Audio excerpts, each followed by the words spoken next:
السلام علیکم پیارے ساتھیوں، ہم نے اپنی لاسٹ ویڈیو میں بتایا تھا کہ ہم آپ کو حضرت امام حسین علیہ السلام کے واقعہ کربلا کے بارے میں مختصر بتائیں گے۔ تو یہ مختصر سا چھوٹا سا واقعہ تو ہوگا، لیکن آپ اس واقعے کو اچھی طرح سے سمجھ جائیں گے اور کہانی آپ کو سمجھ آ جائے گی کہ آخر ماجرا کیا تھا۔ تو آئیے ہم شروع کرتے ہیں۔ ہمارے پیارے امام حسین علیہ السلام حضرت محمد صلی اللہ علیہ وآلہ وسلم ہمارے پیارے نبی کے نواسے تھے، جن سے ہمارے پیارے نبی صلی اللہ علیہ وسلم کو بہت محبت تھی۔ ہمارے نبی صلی اللہ علیہ وسلم کی وفات کے بعد صرف 50 سال کے دوران ہی مسلمان حکومت یزید کے تحت آ گئی تھی۔ یزید ایک کافی ظالم قسم کا بادشاہ تھا اور اس کی کرپشن ہر روز بڑھ رہی تھی۔ ہوا یہ کہ ہمارے پیارے امام حضرت حسین علیہ السلام نے یزید کی کرپٹ گورنمنٹ کو نشانہ بنایا، یعنی کہ اس کے خلاف موقف اختیار کیا۔ ہمارے پیارے امام حسین علیہ السلام سے لوگ انتہائی محبت کرتے تھے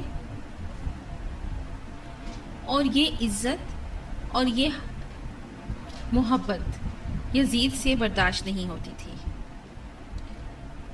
اور اسے اپنی حکومت کے خلاف ایک خدشہ سا لگا رہتا تھا۔ یزید چاہتا تھا کہ حسین علیہ السلام اس کی بیعت کر لیں۔ بیعت کیا ہوتی ہے؟ یعنی کہ ان کی وفاداری کا وعدہ کر لیں۔ اگر وہ ایسا نہیں کریں گے تو یزید کا فیصلہ تھا کہ وہ ان کو قتل کر دیں گے۔ حضرت امام حسین کو یہ ہرگز گوارا نہیں تھا کہ وہ ظالم حکمران کے آگے اپنے گھٹنے ٹیک دیں۔ ان کے سامنے حق اور باطل دونوں واضح تھے اور انہوں نے انتخاب حق کا کیا۔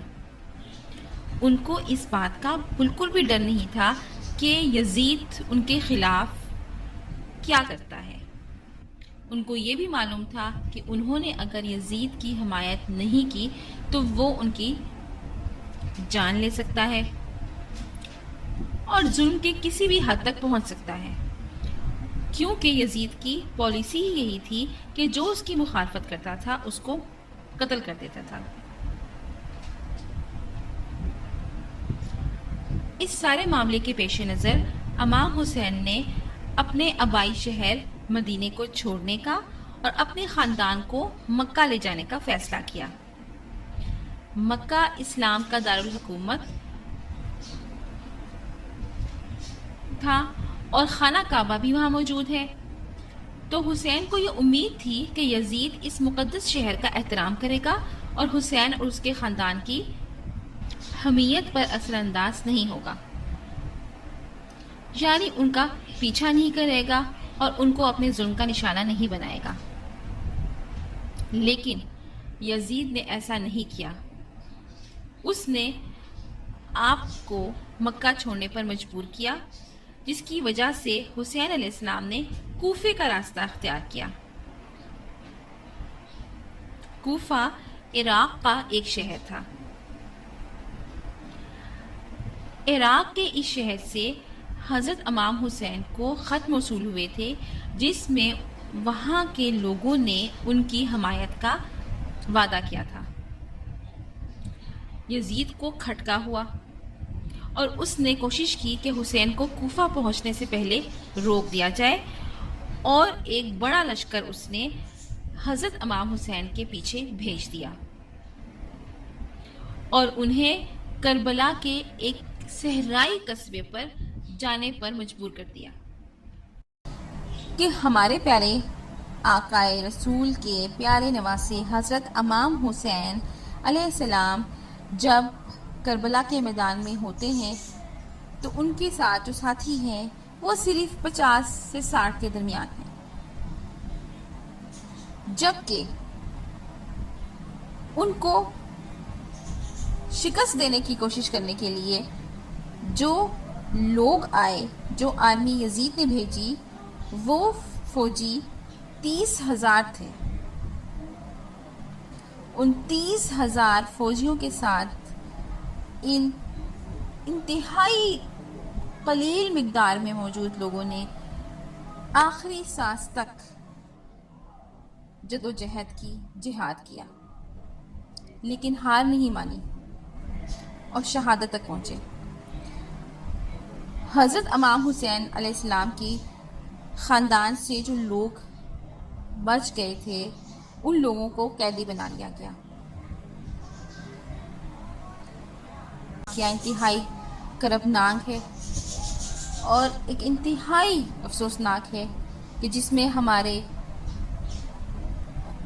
رسول صلی اللہ علیہ وآلہ وسلم کے پیارے نواسے اور ان کے خاندان کے لوگوں کے ساتھ جو سلوک ہوتا ہے